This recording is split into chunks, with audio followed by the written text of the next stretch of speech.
어알에서는 거시경제 초보자분들을 위한 영상과 중급자분들을 위한 영상을 재생 목록에 비치해 두었습니다. 지속적으로 업데이트할 예정이며 시청자분들의 경제 공부에 많은 도움이 될 수 있길 바랍니다.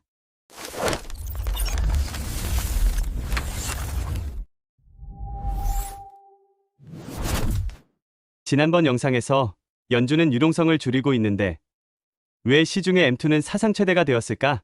그리고 혹시 트럼프가 단기자금 경색과 고용시장 악화로 금리 인하의 명분을 만들고 있는 것은 아닐까? 난 주제로 이야기했었는데요.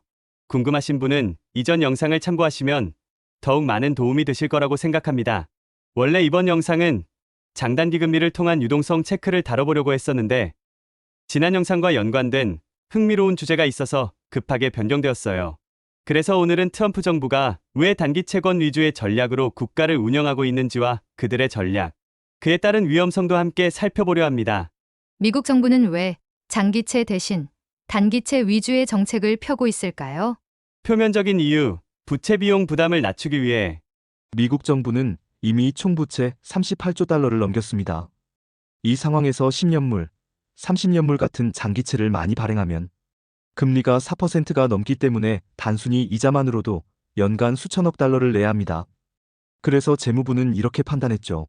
지금은 장기채를 늘리는 것보다 단기채를 많이 찍어서 싼 돈으로 돌려막자. 단기채는 금리가 낮고 발행도 빠르고 시장 흡수력도 높습니다. 즉, 즉각적인 조달 효율성이 가장 큰 장점이죠. 구조적 이유, 인플레를 자극하지 않으면서 장기 금리를 누른다. 여기서부터가 진짜 핵심입니다. 장기채를 대규모로 발행하면 시장은 이렇게 받아들이죠. 앞으로 정부가 돈을 더 쓸 거구나. 돈을 많이 풀 거라 생각하니까. 그 순간 기대 인플레이션이 올라가고 장기금리도 따라 뛰겠죠? 그런데 단기채는 만기가 짧으니까 순환이 빠릅니다. 그래서 텀 프리미엄도 없고 기대 인플레도 거의 없어요. 그래서 시장을 자극하지 않습니다. 잠깐 순환하는 돈이라 생각하니까요. 즉, 단기채 중심 전환은 인플레를 자극하지 않으면서 재정을 확장할 수 있는 가장 손쉬운 방법, 이해가시죠? 트럼프는 금리 인하가 목표입니다. 그리고 인플레가 발생하는 순간 모든 계획이 물거품이 되죠. 그렇다면 이건 너무 적절하고 매력적인 방법 아닐까요? 하지만 여기서 끝이 아닙니다. 이 정책은 동시에 장기금리도 억제합니다. 재무부가 장기채 발행을 줄이면 시장에 나오는 장기물 공급이 줄고 그 자체가 장기금리를 누르는 효과를 내죠. 그리고 장기금리가 내려가면 앞으로 더 싸게 빌릴 수 있으니 좋습니다. 또 이건 부채 관리의 한 방법도 돼요. 혹시 이전 영상 보신 분들은 기억하시나요? 명목 GDP가 장기 채권 금리보다 높으면, 즉 장기금리가 낮으면 부채를 소각할 수 있어요. 이건 대부분의 나라에서 조용히 하는 방법이기도 하죠. 더 자세히 알고 싶으신 분들은 위 영상을 보시면 됩니다. 숨은 이유, 정치적으로 완화처럼 안 보이는 완화. 요새 가장 핫한 게 뭐였죠? 단기자금 시장 경색이었죠? 그래서 SRF 나오고 코인 떨어지던 시기, 코스피 떨어진 시기가 딱 그 시점이었어요. 레포 금리가 급등한 날. 혹시 단기자금 시장에 이해가 필요하신 분들은 위 영상으로 이동하시면 됩니다. 단기자금 시장이 경색이 되면 사람들은 당연히 유동성이 부족하니까 채워줘야 한다고 생각하게 되잖아요. 그래서 금리 인하의 명분도 될 수 있고 그쪽에 유동성 공급을 해도 당연한 거라고 인식을 하죠. 그래서 이건 트럼프 정부의 의도 같다라고 했었잖아요. 조금 후에 또 그 증거가 나와요. 여튼 영래포 금리와 준비금 금리보다 높은 단기채를 정부에서 계속 발행하면 단기자금 시장의 유동성을 정부가 다 빨아들이면서 경색된다고 했었죠. 그럼 그 경색된 것을 풀기 위해 SRF에서 유동성을 계속 공급하게 됩니다. 그럼 조용히 물가 걱정 없이 시중에 돈을 푸는 기능을 할 수가 있어요. 이걸 스텔스 완화라고 합니다. 그래서 한편에서는 SRF를 통해 욕 안 먹으면서 계속 유동성을 공급할 거란 시각도 있어요. 자금 시장이 경색되면 금리 인하의 명분은 계속 쌓이면서 유동성도 조용히 욕은 덜 먹으면서 늘릴 수 있는 거죠. 인플레 걱정 없이요. 유동성은 늘리고 싶은데 정치적 책임은 지기 싫으니까 꼼수를 부릴 수도 있는 거죠. 아마 유동성 공급을 더 늘리고 싶으면 QE-라이트 같은 것도 동원될 수도 있을 것 같아요. 양적 완화는 아니라고 하면서 말이죠. 구독과 좋아요는 영상 만드는데 엄청 큰 힘이 됩니다. 그렇다면 이렇게 늘어난 단기 채권을 누가 사주고 있는가요? 단기채는 말 그대로 만기가 짧은 채권이잖아요. 그러면 당연히 단기 자금을 굴리는 집단이 주로 사게 되겠죠? 바로 MMF와 헤지펀드입니다. MMF는 쉽게 말해 초단기 예금형 펀드예요. 은행에 오래 넣긴 싫고 안전하게 하루 이틀 넣고 이자 좀 받자는 돈들이 모여있죠. 그래서 대부분 초단기 레포나 오버나이트 단기 상품 위주로 운용됩니다. 근데 흥미로운 건 지금부터 설명하는 헤지펀드예요. 이건 연준 노트라고 연준에서 발행하는 공식 보고서입니다. 최근 연준에서 시스템적으로 공식 통계에서 잡히지 않던 보이지 않는 구매자가 존재한다고 밝혔는데 그게 놀랍게도 헤지펀드였어요. 보유액만도 1.8조 달러 규모. 이는 일본, 중국도 넘어서는 세계 최대 미국 국채 보유 주체인 거죠. 이들은 베이시스 트레이드라는 이름의 초단기 차익 거래를 합니다. 쉽게 말해 현물 국채 가격과 선물 국채 가격의 아주 작은 차이, 예를 들어 0.02%, 그걸 레버리지로 50에서 100배씩 키워서 먹는 구조예요. 그럼 자금은 어디서 빌릴까요? 바로 레포 시장입니다. 금리 복도 시스템으로 운영되는 그 단기 자금 시장.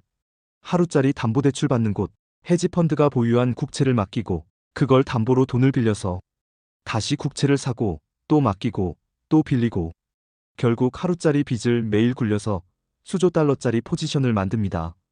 이게 지금 미국 금융시장에서 돌아가고 있는 가장 위험한 형태의 유동성 순환이에요. 근데 여기부터가 중요합니다. 지금 단기채를 사는 주체들, 즉 MMF와 헤지펀드는 공통적으로 은행 밖에 있는 돈이에요. 은행 예금이 아니라 비은행 시스템 안에서 돌고 있는 돈. 이건 연준이 직접 통제하지 못하죠. 얘네들이 단기채를 사주는 돈이 늘어날수록 유동성은 연준의 손길에서 점점 더 벗어나게 되는 것입니다. 이게 쇄도 유동성이에요. 비은행 자금이 연준의 준비금 회로가 아니라 직접 TGA로 들어가면서 재정 지출로 유동성이 늘어나니까 연준이 통제할 수가 없는 것이죠. 레포 시장은 하루짜리 돈이 도는 곳인데 헤지펀드들이 하루짜리 레버리지로 수조 달러를 굴리고 있으니까 조금만 금리가 튀거나 레포 시장 유동성이 말라버리면 연쇄 청산이 터지겠죠? 그런데 지금 그 시장에서 자금 경색이 일어나고 있는 것입니다. 그럼 이 시스템에서는 누가 이득을 볼까요? 하나, 헤지펀드 본체, 돈의 흐름을 통제하는 실질 수혜자. 이 구조의 중심은 헤지펀드입니다. 단기채를 사고 레포 시장에서 빌리고 또 그걸 담보로 다시 돈을 끌어오면서 국채를 담보로 한 무한 레버리지 구조를 만든 게 이들이죠. 즉, 정부가 부채를 늘리면 이들은 거래 기회를 얻고 금리가 움직이면 그 차이로 수익을 챙긴다. 국채는 국가의 빚이지만 헤지펀드에겐 자산이자 무기인 셈. 그리고 미국의 단기 채권 최대 큰손입니다. 둘, 정치 권력. 이 구조를 필요로 하는 쪽. 트럼프 같은 정치인은 이 구조 덕분에 돈을 직접 풀지 않고도 유동성을 유지할 수 있습니다. 단기채 발행으로 재정 확장하면서도 인플레 자극은 피할 수 있고 겉으로는 시장에 맡긴다고 말할 수 있죠. 즉 헤지펀드는 돈을 벌고 트럼프는 시장을 통제 가능한 도구로 만드는 거죠. 겉으론 자유시장처럼 보이지만 실상은 정치가 금융을 이용하고 금융은 정치의 생존을 보장하는 거대한 공생 구조가 완성된 셈입니다. 그럼 이 헤지펀드는 누구일까요?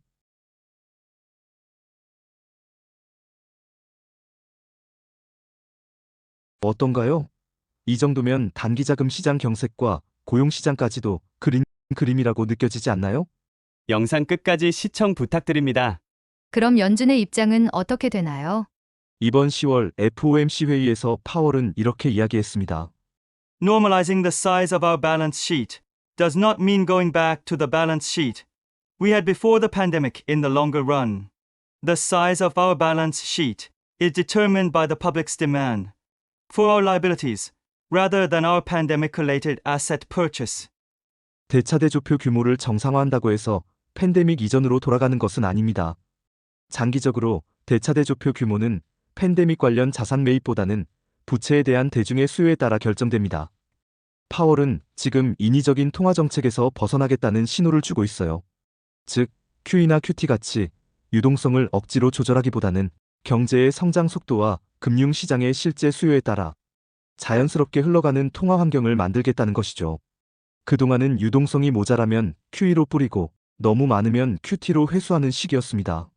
하지만 이제는 그런 스위치식 대응이 아니라 시장 스스로 균형을 찾게 두겠다는 방향 전환인 것이죠.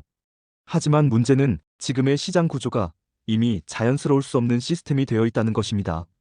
재무부는 단기채 중심 전략으로 유동성이 하루 단위로 움직이게 만들었고, 헤지펀드는 그 단기채를 담보로 레포 시장에서 거대한 레버리지를 굴리고 있죠.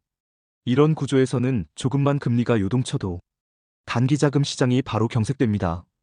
그 순간 연준은 원하든 원치 않든 개입할 수밖에 없어지는 것이죠. 그리고 지금 구조에서는 개입해도 문제가 생기고 개입하지 않아도 문제가 생기는 딜레마에 빠져 있습니다. 개입하면 금리 정책 신호가 약해지고 개입하지 않으면 단기 레버리지 시장이 바로 흔들립니다.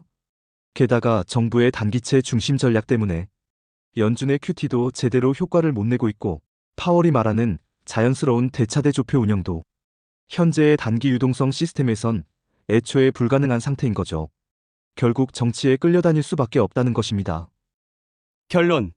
결국 지금의 미국 금융 시스템은 겉으로 보면 효율적인 단기 조달 구조처럼 보이지만 속을 들여다보면 나라 전체가 하루짜리 유동성에 매달린 구조입니다.